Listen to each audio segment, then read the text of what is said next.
sommes dans la joie de venir encore une fois de plus au devant de vous. Nous le disons toujours, c'est avec joie que nous venons auprès de vous et encore plus pour parler de la part de notre Dieu. Moi, c'est votre frère Michel Kankou.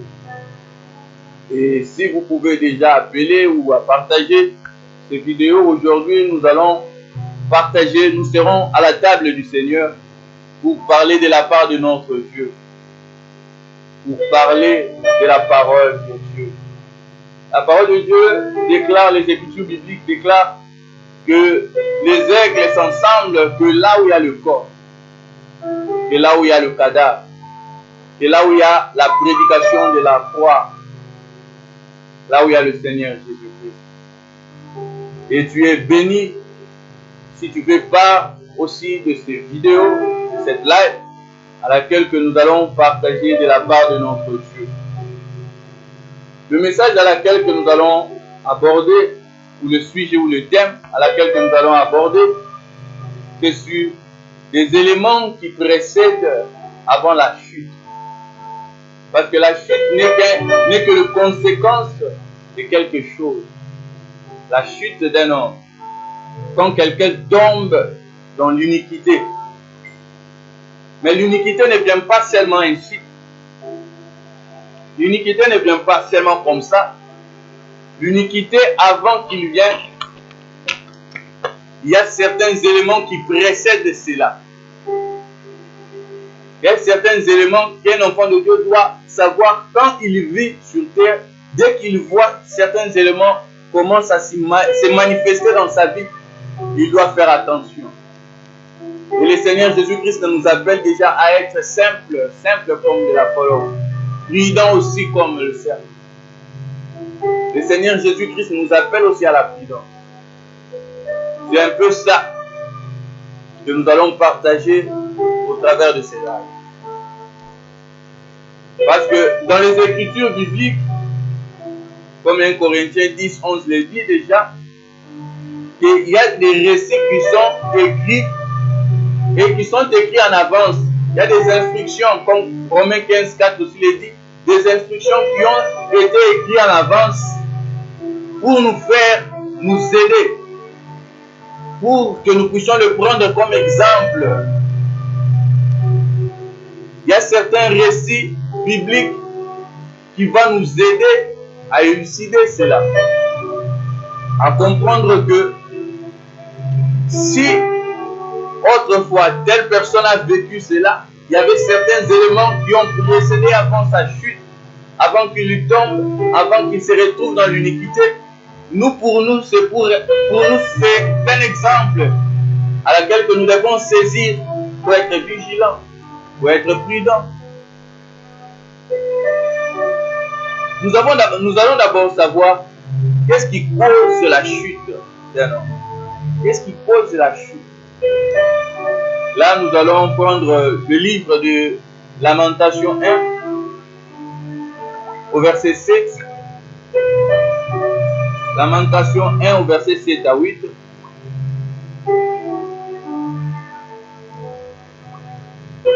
Vous pouvez aussi les chercher ensemble avec moi et nous allons les lire. Lamentation 1, le verset 7 à 8. Je les lis au nom de Jésus-Christ. Au jour de sa détresse et de sa misère, Jérusalem s'est souvenu de tout le bien, de longtemps son partage. Quand son peuple est tombé sans secours sous la main de l'oppresseur, ses ennemis l'ont vu et ils ont ri plutôt de sa chute.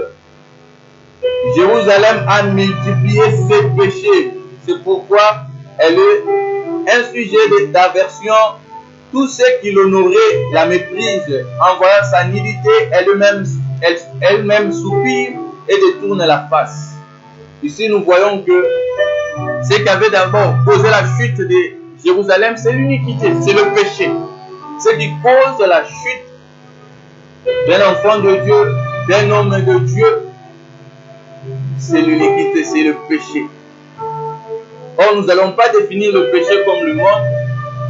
La Bible nous le dit déjà dans 1 Jean, si je ne me trompe pas, 3-4, il dit que le péché et la transgression de la loi.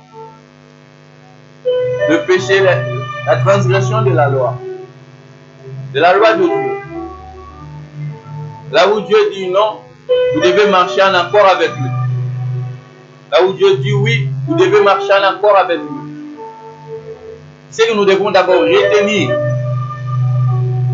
car la chute n'est qu'une conséquence. Parce que quand Adam a péché, la chute est venue quand l'Éternel est venu maintenant parler. À cause de la désobéissance, de la transgression de la loi à laquelle que Dieu les avait donnés, c'est en ce moment-là que la chute maintenant a suivi. Et ce qui cause la chute, c'est le péché, la transgression de la loi. C'est la transgression de la loi. Et avant que l'homme puisse se retrouver dans le péché, nous allons toujours saisir la pensée à laquelle Adam, dans Éden et Ève ont vécu. Avant qu'ils puissent pécher, avant qu'ils puissent transgresser, il y a des éléments qui se sont faits et qui ont poussé cette transgression et qui étaient suivis de la chute. Parce que il faut bien savoir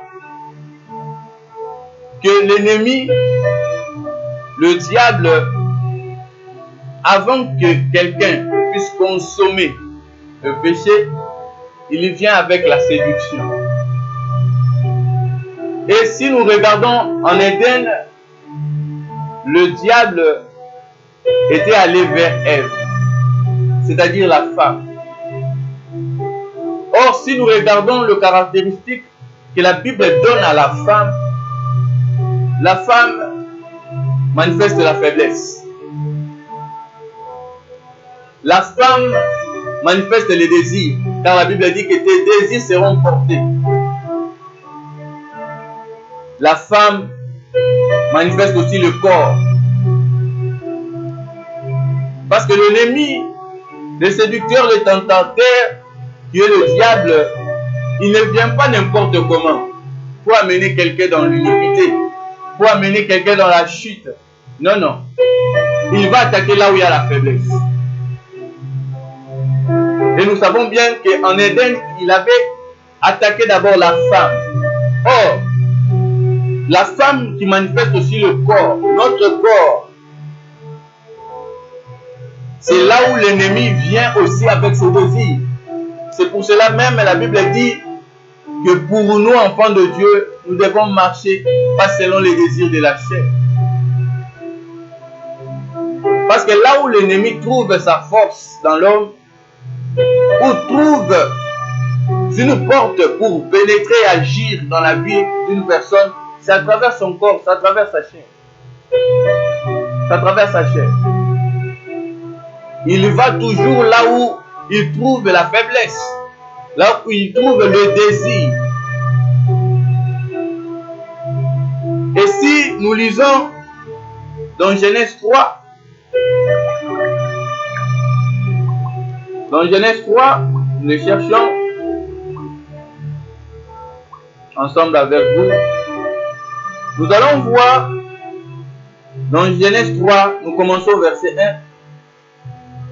Le serpent était le plus rusé de tous les animaux des champs que l'Éternel Dieu avait fait. Il dit à la femme, Dieu a réellement dit, vous mangerez pas tous les arbres du jardin. La femme répondit au serpent, nous mangeons du fruit des arbres du jardin. Mais quant au fruit de l'arbre qui est au milieu du jardin, Dieu a dit, vous n'en mangerez point et vous n'y toucherez point de peur que vous mouriez. La première des choses à laquelle que l'ennemi vient quand il cherche ta chute, quand il veut te faire tomber, c'est d'abord s'informer. Il cherche d'abord à s'informer. Il peut utiliser tout le moyen nécessaire. Ça peut être l'entourage. il va utiliser le moyen pour d'abord s'informer. S'informer de ta personne. S'informer de qu'est-ce que tu fais. S'informer où se trouvent tes faiblesses. Parce que Adam, qui est l'homme qui manifeste aussi l'esprit, l'esprit a suivi que ce qui était la chair, parce que la faiblesse de l'esprit, c'est son propre corps. Comme le Seigneur Jésus-Christ, sa faiblesse, c'est son épouse de l'Église. Car il est mort à la croix, c'était à cause de l'Église. Le diable n'attaque pas là où tu es fort. Excusez-moi. Le diable ne veut pas attaquer là où tu es fort. Il va regarder là où tu es faible. Mais avant tout, il doit s'informer. Il doit s'informer. Après être informé, c'est en ce moment-là qu'il viendra maintenant. Parce que le Seigneur Jésus-Christ, même dans le désert, le diable ne l'a pas demandé quelque chose, si ce n'est que ce qu'il avait vraiment besoin, ce qu'il désirait. Parce qu'après 40 jours de jeûne, le Seigneur avait faim. C'était le corps qui avait faim. Il attaque en premier toujours le corps. Il y vient là où il y a la faiblesse de l'homme. C'est le corps, c'est son corps, son propre corps. Car ce corps a ses désirs. Il attaquera cela en premier. Et dans ta vie, dès que tu trouves déjà certains éléments à laquelle que nous allons parler ici, c'est le moment de s'élever. Parce que la chute n'est pas une fatalité. Christ à la croix est venu pour nous relever de cette chute, de cette condamnation. Mais c'est un avertissement pour toi qui l'écoutes, pour nous tous. Car il n'y a personne qui est exempté de cela. Et quand le diable vient, nous allons continuer la lecture.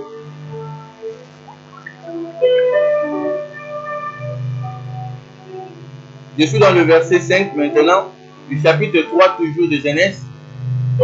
Mais Dieu sait le jour où vous mangerez, vos yeux s'ouvriront et que vous serez comme de Dieu, connaissant le bien et le mal. La femme vit que l'arbre était bon à manger et agréable à la vue et qu'il était précieux pour ouvrir l'intelligence. Elle prit de son fruit et en mangea. Elle en donna aussi à son mari qui était auprès d'elle et il en mangea. Nous voyons ici que maintenant le diable, en s'informant sur tes faiblesses, tes désirs, tes besoins, il va attaquer seulement ce que tu n'as pas. Il ira vraiment attaquer ce que tu n'as pas. Même dans le désert, ce que le Seigneur n'avait pas, c'était la nourriture. Peut-être ce que toi tu n'as pas, c'est peut-être le travail. Peut-être tu te retrouves au chômage. Peut-être ce sont les enfants que tu cherches. Peut-être c'est le mariage que tu cherches. Peut-être c'est l'époux que tu as besoin. C'est l'épouse que tu as besoin. C'est quelque chose, c'est un projet que tu cherches à réaliser. C'est peut-être ça, ton désir actuel. Le diable va attaquer seulement sur ce que tu n'as pas. Le Seigneur Jésus-Christ dans le désert, il n'avait pas la nourriture, mais il avait faim. Le corps avait faim, avait ses désirs de manger, avait ses besoins de manger. Même en Éden, Ève et Adam et Ève n'avaient pas le droit de toucher à cet arbre de connaissance du bien et du mal.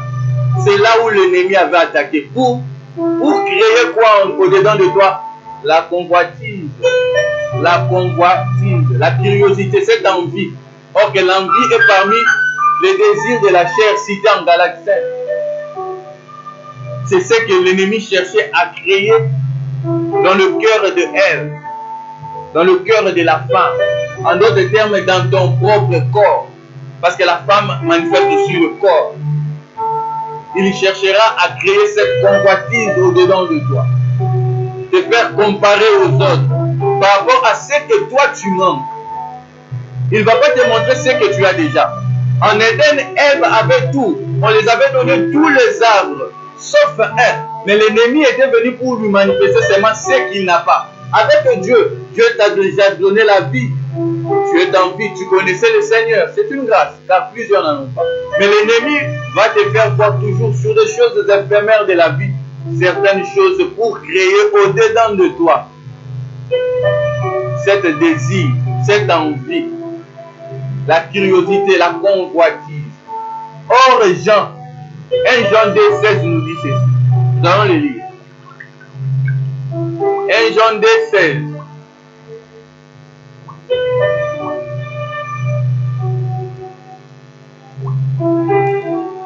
Jean 2,16 dit ceci.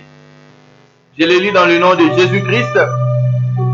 Car tout ce qui est dans le monde, la convoitise de la chair, la convoitise des yeux et l'orgueil de la vie, ne vient point du Père, mais du monde. Le diable va s'attaquer sur ces trois éléments. Je l'ai dit ici tantôt au début que nous allons tirer sur des écritures bibliques pour nous donner des récits comme exemple. Parce que ce qui a été écrit, c'est pour nous. Le diable ira que dans ces trois éléments à laquelle les écritures bibliques nous a déjà révélé. Sur la convoitise de la chair, sur la convoitise des yeux. Le tentateur, le diable, ne viendra que sur ces trois éléments pour chercher ta chute. Or, nous sommes encore dans la marche pour l'éternité. Que le monde ne te distrait pas. Que les choses éphémères ne te distraient pas. Que l'engouement de ce monde, de tempêtes, de maladies ou d'épidémies quelconques ne te trompe pas et ne te distrait pas. Car tous les éléments à laquelle qui touchent à la convoitise, à la chair, le diable les utilise. Et la Bible dit qu'il vit que cet arbre était bon. Quelque chose qu'il n'a pas encore goûté. Mais il vit que ce fruit était bon. C'est-à-dire le cœur. C'est dans le cœur. Il vit que ce fruit était bon. Bon à manger. Quelque chose qu'il n'a pas encore mangé physiquement. Le péché commence d'abord dans le cœur. Quand tu commences à consommer cette pensée de l'iniquité en toi. Il vit que ce fruit était bon à manger. Et agréable dans les yeux. Parce qu'il y a des éléments, il va te faire voir. Parce que quand on dit il va te faire voir, les yeux doivent voir.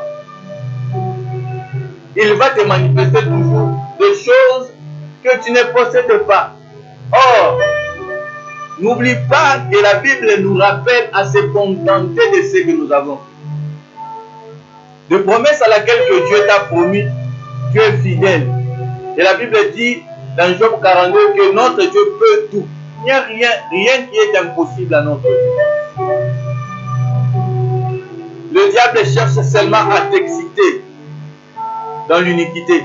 De même, avant que David tombe dans l'iniquité, quand il avait fait le dénombrement de son peuple d'Israël, la Bible dit dans 1 Chronique 21 que le diable, Satan, excita David. En d'autres termes, il séduisa David.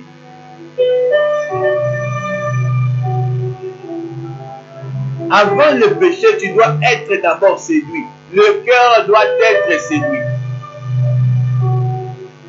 Et le diable amènera ces éléments. Ça peut passer par la télé, ça peut passer par ton phone, ça peut passer par ton entourage, ça peut passer par ce que tu n'as pas, ce que tu n'as pas encore, ce que tu ne possèdes pas encore. Le diable va saisir ces opportunités pour te les montrer. Parce qu'il ne faut pas oublier que dans la tentation à laquelle le diable a fait à notre Seigneur Jésus-Christ dans le désert, il y toucha la nourriture, il toucha l'adoration et la gloire. Il y viendra toujours. Parce qu'il est écrit, c'est pour nous servir d'exemple. C'est écrit pour nous servir d'exemple. Il amena notre Seigneur Jésus-Christ au-dessus du temple et il dit de tomber. Il amènera même les Écritures. C'est là où il touche l'adoration. Il y prendra même les Écritures bibliques pour t'appuyer dans ce que tu fais. Parce que nous parlons au peuple de Dieu. Il faut bien savoir que la pierre à laquelle que Jésus-Christ devait tourner en paix, le diable ne fait que manipuler la pensée de l'homme.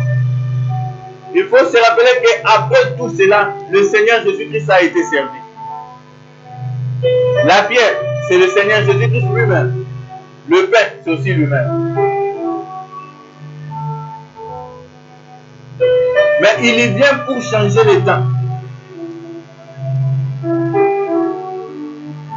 Peut-être la chose à laquelle que Dieu t'a promis, c'est à toi, mais ce n'est pas encore le temps. Peut-être ce n'est pas encore le temps pour toi de trouver ce travail. Dieu a un temps. La Bible dit que Dieu fait toutes choses de bonnes à son temps. Le travail qui t'est destiné, il est à toi. Mais l'ennemi viendra pour changer le temps. Il cherchera pour te montrer quelque chose. Peut-être c'est un travail minime à ce qui a été prévu. C'est un mariage minime à ce qui a été prévu. Il viendra pour changer le temps. Il viendra pour amener en ton cœur cette manque de patience. Pour exciter ton cœur à la désobéissance de la parole de Dieu. Il peut utiliser des conseils, même des gens à laquelle que tu considères, pour te nuire.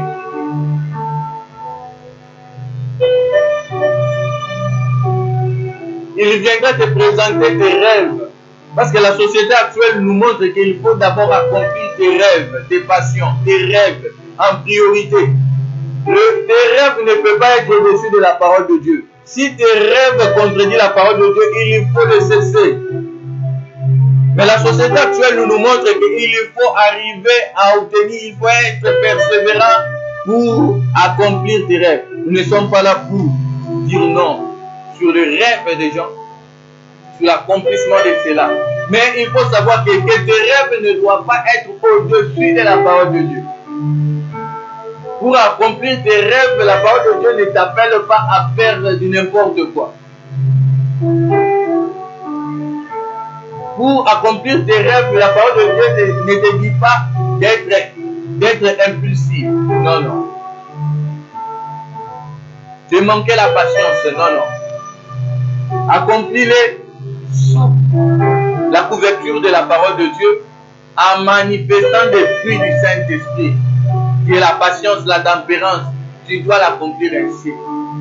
Mais la théorie à laquelle que du n'importe quoi, c'est-à-dire, peu importe le rêve à laquelle qu'un enfant a, la société actuelle nous dit qu'il doit se battre pour ses rêves. Le rêve qui est à l'encontre de la parole de Dieu. Non, non. Je l'ai dit ici, que la pierre était Jésus. Le pain aussi, c'est Jésus lui-même. Mais le diable voulait chercher à inverser les temps, à manipuler les temps. Il cherchera à te faire voir des choses qui est à toi, mais avant le temps du Seigneur.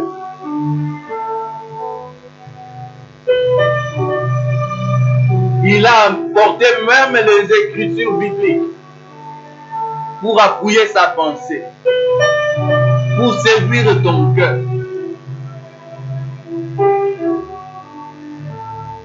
Il attaquera, l'ennemi attaquera toujours ce que tu n'en as pas. Il va te montrer seulement ce qui est privé. C'est-à-dire, tu sais que pour moi, un enfant de Dieu, ce qui m'est privé, c'est la fornication. Le diable va manifester que la fornication, que ce qui est impudique, pour que tu puisses y avoir ces désirs. il viendra toujours dans ce que tu n'as pas, ce qui t'est privé.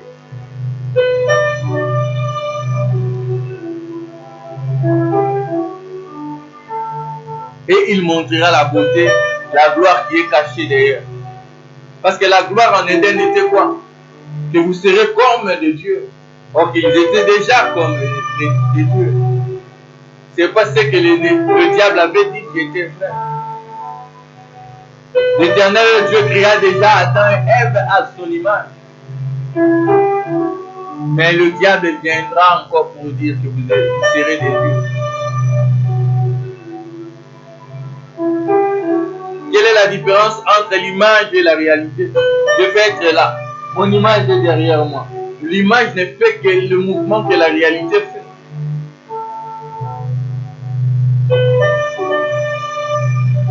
Il viendra pour manipuler les temps. Le but en tout est de faire disparaître ce qui est la parole de Dieu dans ton cœur pour mettre ce qui est sa pensée dans ton cœur. Que tu commences à voir que tes désirs, que tes rêves accomplis sur cette terre. Mais sache-le que le Seigneur Jésus-Christ nous avait déjà dit que le jour qu'il viendra, des gens se mariera, il y aura, tout se fera comme normalement. Mais il viendra certainement.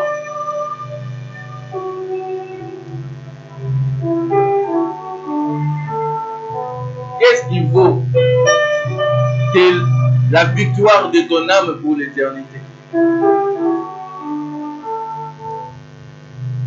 Mais le diable viendra par ses manipulations pour séduire ton cœur.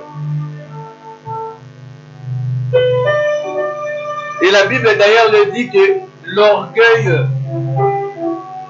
l'orgueil précède quoi? C'est la chute.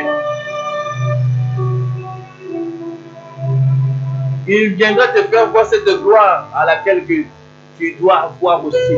Cette comparaison, il te montrera des personnes à laquelle peut-être que vous avez la même génération, à laquelle qui sont déjà avancés dans certains domaines plus que toi, pour créer, exciter seulement ton cœur à quelque chose outre.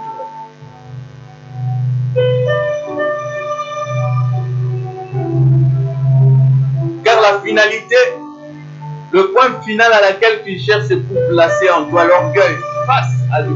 Et quand tu arrives dans cet aspect de l'orgueil, c'est la chute. Ce sont des conséquences qui vont suivre.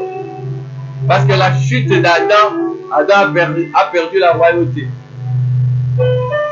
Cette royauté qu'il avait en Éden, il a perdu. Parce que le diable n'attaquera pas directement ton esprit. Peut-être ton esprit emmagasine aussi la parole de Dieu, car je parle aux enfants de Dieu.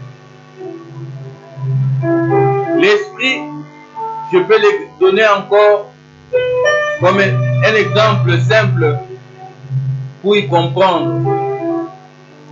Parce que la Bible nous dit dans 1 Thessaloniciens 5, 23, vous pouvez toujours le lire ensemble avec moi. 1 Thessaloniciens 5, 23, la parole de Dieu dit ceci: que le Dieu de paix vous sanctifie lui-même tout entier, et que tout votre être, l'esprit, l'âme et le corps, soient réservés irrépréhensibles lors de l'avènement de notre Seigneur Jésus-Christ. C'est l'état à laquelle que Dieu nous attend. Que l'esprit, l'âme et le corps. Or, si je peux le donner sur des termes à laquelle que nous pouvons saisir, je peux prendre un exemple d'un PC.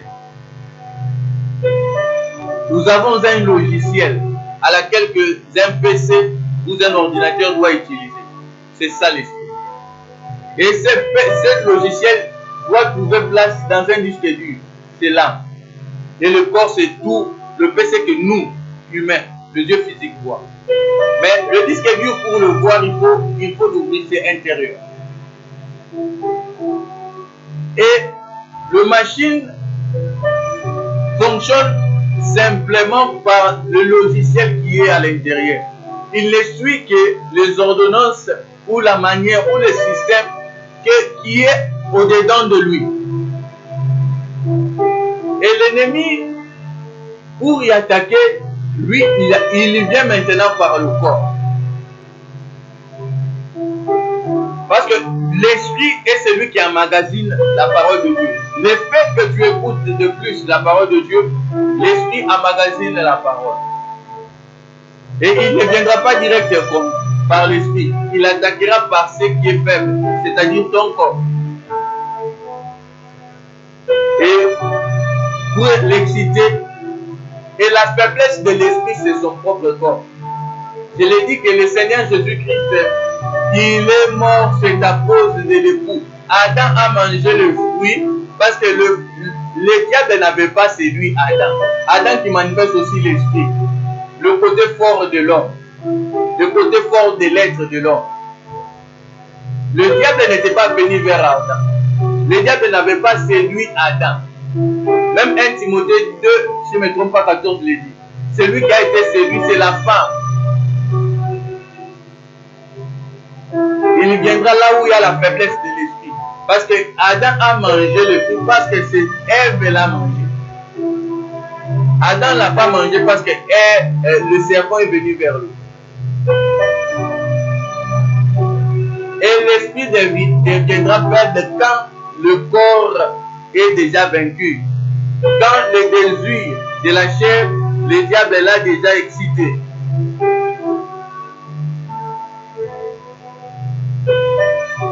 C'est un message dans lequel que nous parlons pour amener au peuple de Dieu à la prudence, car Dieu nous appelle à cela. Et je crois que si ce message est donné, comme nous l'avons dit, que Dieu fait toutes choses pour un but, je crois que ça peut te servir. Ou ça peut servir aussi à quelqu'un à laquelle que toi tu peux partager cette vidéo, ce live, dans la marche.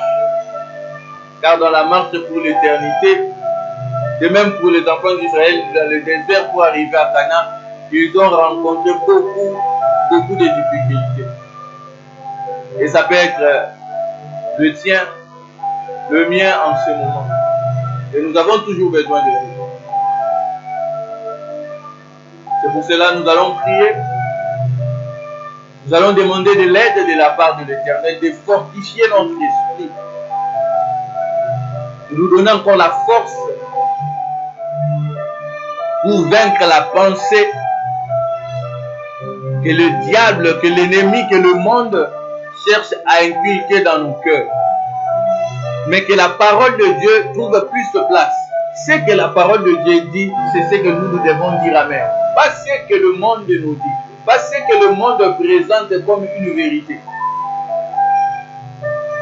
Comme une fois, j'ai suivi une personne, je ne sais pas s'il est spécialiste dans ce domaine-là, il veut prouver scientifiquement que la masturbation est bonne pour la santé. Et toi, enfant de Dieu, quand tu écoutes cela, quelle est l'attitude à laquelle que tu peux avoir? Nous demeurons dans ce que la parole de Dieu nous dit. Peu importe que l'homme peut venir te donner des avantages qui sont cachés dans le péché, dans être impudique, dans le vol, dans ceci. La gloire qui est cachée dans tout cela. La parole de Dieu qui est notre référence. C'est pour cela que nous allons demander à Dieu. Car il nous dit déjà qu'il ne nous abandonnera jamais à cause de son grand nom. Qu'il soit avec nous, qu'il nous fortifie davantage dans la marche de la foi. Car quand la foi meurt, c'est-à-dire quand on dit la foi meurt, quand la parole de Dieu meurt, parce que la foi vient que de la parole de Christ. Quand la parole de Christ meurt en toi, c'est-à-dire il y a une autre parole qui est au-dedans de toi, mais qui n'est pas la parole de Christ. C'est aussi la foi, mais ce n'est pas la foi qui vient de Dieu. C'est la foi à avoir de la richesse, c'est la foi à avoir de la gloire, c'est la foi d'être acclamé. Même pour des hommes de Dieu. On peut te faire voir toujours des assemblées remplies. Le diable utilise que ce que tu manques Pour ce qui est privé, ce que tu n'as pas en ce moment, pour ce qui t'y est privé, pour ce qui est interdit. Toi demeure dans la parole de Dieu. Que vous soyez peu ou nombreux, peu importe. La pierre et le pain, je l'ai dit ici. Peut-être c'est aussi ton appel que vous serez nombreux. Mais plus tard, pas aujourd'hui, pas maintenant. Ne force pas le temps de Dieu. Que Dieu nous fortifie. Il fortifie encore nos cœurs au travers de sa parole pour maintenir sa parole dans nos cœurs. Même au-devant des tempêtes, que nous tenons fermes devant sa parole. Nous prions dans le nom de Jésus-Christ. Éternel est notre Dieu, éternel est notre roi. Voilà qu'Élie pria, Seigneur mon Dieu, Jézabel. C'est fatigué, demandant même la mort. Jésus, tu lui as apparu 2 fois pour lui donner la nourriture et tu lui dis, Seigneur mon Dieu, de prendre la force. Laisse que cette parole soit cette force qui est donnée à ton peuple pour ceux qui étaient abattus, fatigués, oh Dieu, au-devant des difficultés, au-devant des situations difficiles, au-devant de la séduction de ce monde, au-devant des tentations que le monde a enlevées au-devant de son cœur. Laisse que maintenant ta droite, ta puissante main, ô Dieu de gloire, intervient en faveur de ton peuple. Viens encore nous fortifier en ton nom Jésus-Christ. Viens encore, Père éternel, régénérer au-dedans de nous ton amour, l'amour de ton œuvre, et que la force de notre Seigneur Jésus-Christ soit le partage de son peuple que nous sommes. Tu déclares que tu seras avec nous jusqu'à la fin. Sois avec nous, Seigneur. Fortifie encore nos cœurs et notre foi dans le nom de Jésus-Christ. Amen. Que Dieu nous bénisse abondamment au nom de Jésus-Christ.